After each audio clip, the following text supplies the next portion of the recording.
America की मुश्किल किसी एक मोर्चे तक सीमित नहीं है। यूक्रेन के इस महाजंग में भले ही वो सीधे सीधे नहीं लड़ रहा, लेकिन एक मोर्चा ऐसा है जहां वॉर हुई तो उसे खुद ही इस जंग में उतरना पड़ सकता है। दरअसल ईरान अपना अब तक का सबसे खतरनाक हथियार लॉन्च करने वाला है। इसकी जानकारी खुद ईरान के एक बड़े अधिकारी ने दी। ईरान के इस ऐलान के बाद से अमेरिका से इजराइल तक हड़कंप मच गया है। अमेरिका को पश्चिमी एशिया में अपने सैन्य अड्डों की सुरक्षा की चिंता सताने लगी है और इन्हें महफूज रखने के लिए जो बाइडेन किसी भी हद तक जा सकते हैं। ऐसे में पूरी दुनिया अब इसे लेकर चर्चा कर रही है कि क्या दुनिया में युद्ध का एक और मोर्चा यहां खुलने वाला है।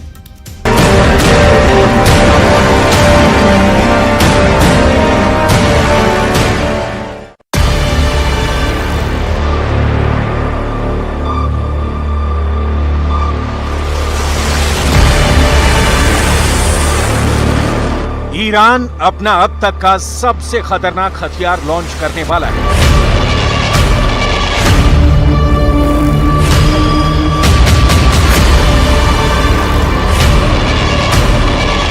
ईरान अपना सबसे बेहतरीन हथियार दुनिया को दिखाने वाला है।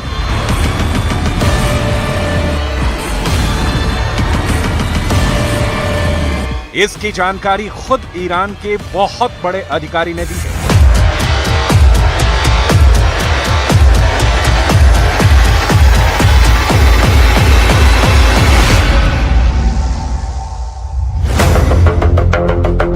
ईरान के इस अफसर की बात हमेशा 100% सच साबित हुई है।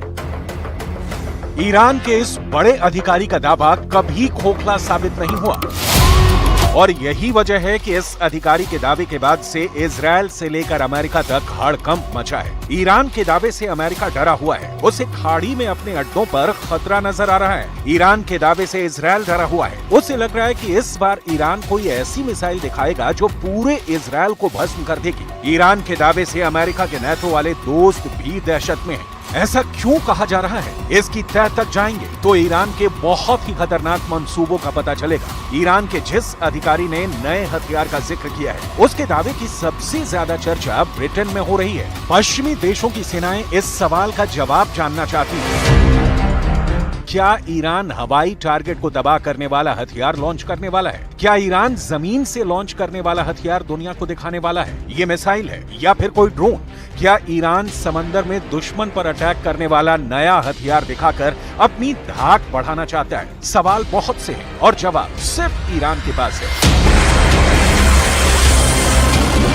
ईरान कौन सा हथियार दुनिया को दिखाने वाला है, ये फिलहाल किसी को मालूम नहीं। ना ही ईरान की तरफ से इसको लेकर कोई बयान जारी किया गया है। लेकिन IRGC के प्रवक्ता ब्रिगेडियर जनरल रमजान शरीफ की तरफ से ये जरूर कहा गया है।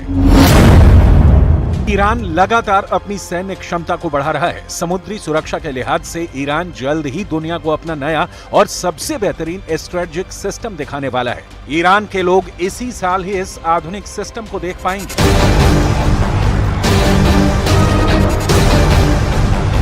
ईरान को हल्के में लेना अब तक पश्चिमी देशों की गलती साबित हुई है। ईरान बहुत बड़ी ड्रोन पावर है, ये सभी जानते हैं। उसके पास शाहिद जैसे खतरनाक सुसाइड ड्रोन है। पूरी दुनिया ईरान की ड्रोन पावर यूक्रेन युद्ध में भी देख चुकी है। ईरान के दिए ड्रोन से कैसे पुतिन की फौज ज़ेलेंस्की के गढ़ में धमाका कर रही है, ये भी सबने देखा है। हाल ही में ईरान ने मैक 13 की स्पीड से चलने वाली हाइपरसोनिक मिसाइल बनाने का दावा किया है। साथ ही दुनिया को खोरम शहर 4 मिसाइल भी दिखाई। इस मिसाइल को लेकर ईरान का दावा है कि ये मिसाइल बहुत ही कम वक्त में लॉन्च के लिए तैयार हो जाती है। इस मिसाइल की रेंज 2000 किलोमीटर है। इस मिसाइल का ऐलान करते हुए ईरान ने अमेरिका और इजराइल को सीधी धमकी दी। इस मिसाइल की रेंज में पूरा इजराइल आता है तो उसकी ये मिसाइल पश्चिम एशिया, खासकर फारस की खाड़ी क्षेत्र में मौजूद अमेरिका के किसी भी सैन्य ठिकाने को तबाह कर सकती है।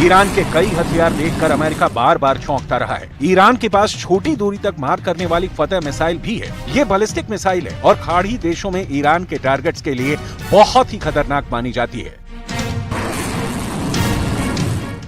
ईरान जानता है कि उसकी दुश्मनी इजराइल और अमेरिका जैसे बहुत ही शक्तिशाली देशों से है। एक तरफ अमेरिका है जिसकी सेना दुनिया में सबसे ज्यादा ताकतवर है, तो दूसरी तरफ इजराइल है जिसकी सेना आधुनिक हथियारों से लैस है। ऐसे में इन दोनों देशों से टक्कर लेने के लिए उसे अपनी सेना की ताकत को लगातार बढ़ाते रहना होगा। फिलहाल ईरान की सैन्य ताकत की बात करें तो उसके पास 5.25 लाख की आर्मी है, उसके पास करीब 500 फाइटर जेट हैं, ईरान के पास करीब 400 छोटे बड़े पानी के जहाज और फास्ट बोट हैं, ईरान के पास 3700 टैंक हैं। ईरान एक बड़ी ड्रोन पावर है। We see that as well with Iran, which has provided many drones to Russia that it's using to destroy civilian infrastructure and kill civilians in Ukraine.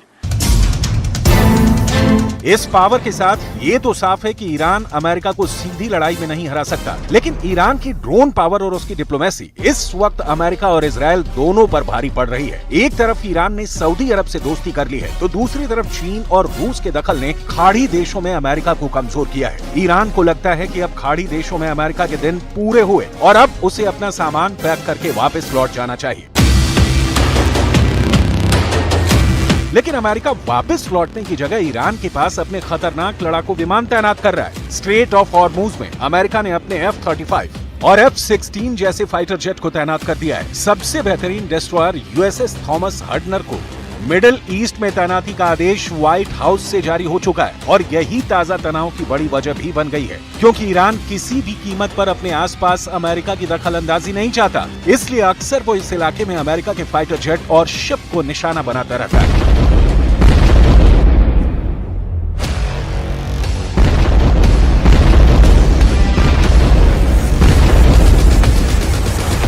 ये video 5 जुलाई का है। इसमें साफ नजर आ रहा है कि स्ट्रेट ऑफ हॉर्मुज से ऑयल टैंकर गुजर रहा है, तभी इसके पास कमांडोज से भरी बोट आ जाती है। अमेरिका का कहना है कि उसके 2 oil tanker gulf of Oman से गुजर रहे थे, तभी ईरान की नेवी ने उस पर हमला कर दिया।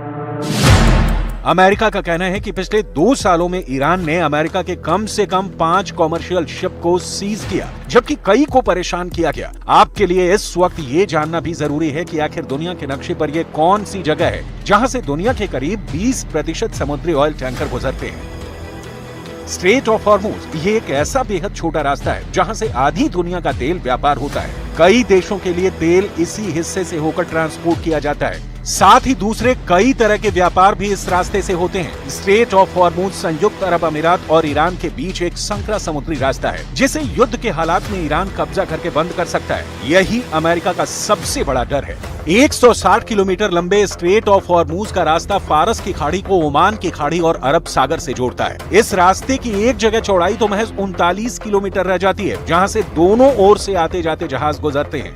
इस रास्ते पर ईरान का दबदबा है। Does need to reassure Iran's Arab neighbors that they can be cautious in re-embracing Tehran and that they need to view Iran's overtures with suspicion and continue to rely on the United States.